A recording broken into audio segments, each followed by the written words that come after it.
Self-forgiveness is not easy. It's not easy to forgive yourself for the things that you have done in the past. And we all tend to hold on to certain aspects of our life from the past, and those things seldom let go by themselves. They get deeply rooted inside of our conscious and they haunt us from time to time. But it's important that we learn techniques and we learn ways to separate ourselves from those negative emotion, those negative feeling, and rewire our brain in a way that we can focus on the future. If we make life as a straight line, we are right in the middle. Regardless of what you are, where you are, or how you are, you have to picture yourself always in the middle. Because there is no saying how long we'll live or what we're gonna do, what we achieve, or how our life can change. One thing is for certain, and that is there is always tomorrow. And if there is not tomorrow, there is today that we can focus on. There is a really nice technique that I want to discuss with you guys today, and I want you guys to practice it. And that's manipulation of our unconscious memory. Now, in order to manipulate your unconscious memory is basically the memory that it's unconsciously comes to you. For example, if I slap someone in the face, let's say hypothetically, if I slap someone in the face, tomorrow unconsciously I will think about the act of me slapping that person in the face for no apparent reason, and I will have guilt, I will have sorrow, or I would just simply feel bad about it.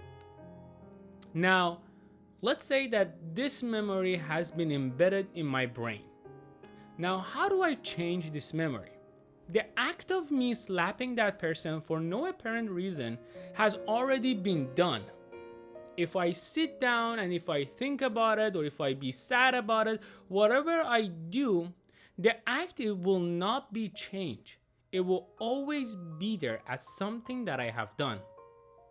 However, there are things that I can do to improve the way that I'm acting from now on. For example, I could pick up the phone, call the person, express how sorry I am, and express my emotion towards that person, buy him a flower, send them a card, maybe take him out for a dinner, or simply turn myself in to the police and say, hey, I did this. Now, all of these things are good, and these will resolve the issue. And let's say that issue has been resolved.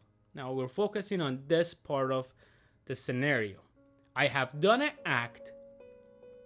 Time has passed. The person has been confronted.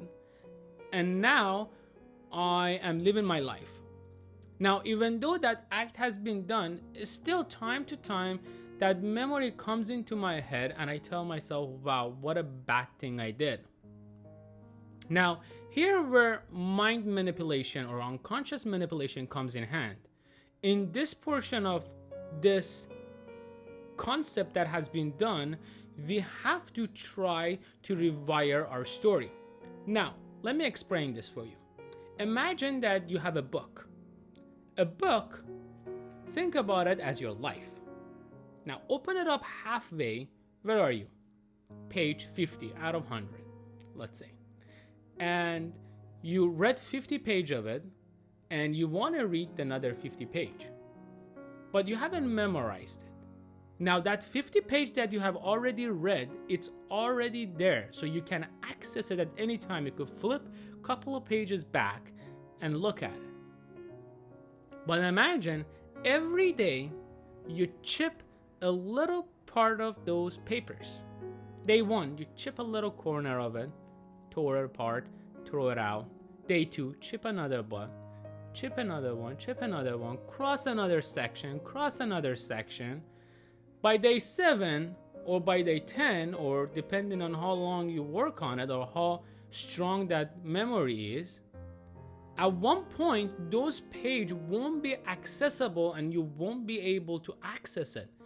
Because whenever you go to those previous pages, all you see is you crossing off those words that are not useful for you. And you can't understand it.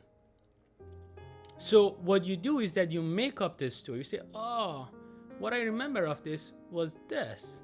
Maybe this is what happened. Now, how do we do this in real life? Let's say that the act of me slapping that person. What I need to do every day is to say to myself, let's change the story. So day one, I start thinking to myself, whenever that thought comes to my mind that, oh my God, I slapped that person, then I'm going to say, yeah, it was rainy and I was not having a good day. It was horrible that I slapped that person when I was wet. Goes away. I think about it. I can't control the thought already in there, but I will add something to it. Day two, thought of me slapping that person comes to my head. Now I'm gonna say, yeah, it was a rainy day and I didn't have my sandals on and my feet were all wet and I was angry. I slapped that person. Day three, it was a rainy day. I didn't have my sandals on. He said something mean to me and I did that. Day four, you get the gist of it. And you build this for yourself. What is memory? Memory is our thoughts. It's the cells in our brain that have stored those memories and those things that happened in the past. And you will be surprised that if you do this truly and deeply from inside, how you can manipulate and change the past. Now, like I mentioned, the act is already done, and whatever you have done to resolve it has already been done. If you have a problem for not resolving this issue, then maybe it's time for you to act on it and try to resolve it. But we are talking about the concept of erasing something from our mind. So if you have done something and it's to this day it's haunting you and there is nothing you can do about it, there's absolutely nothing that you can do about it, maybe it's time for you to change your thought pattern processing and look at what happened from a different angle. And that angle, you are the master chef of creating that angle. If you want to create it in whatever way it's possible, you should do it, because no matter what, the act has been done. Life has happened. Life will move forward.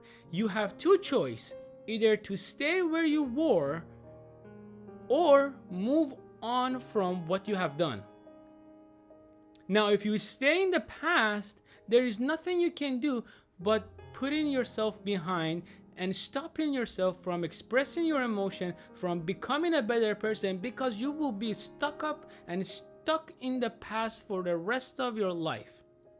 But if you forget about it, rewire your brain, think about the thing that has been done and you have no control over it in another manner, you might be able to change your thought processing. Now, this is only one way.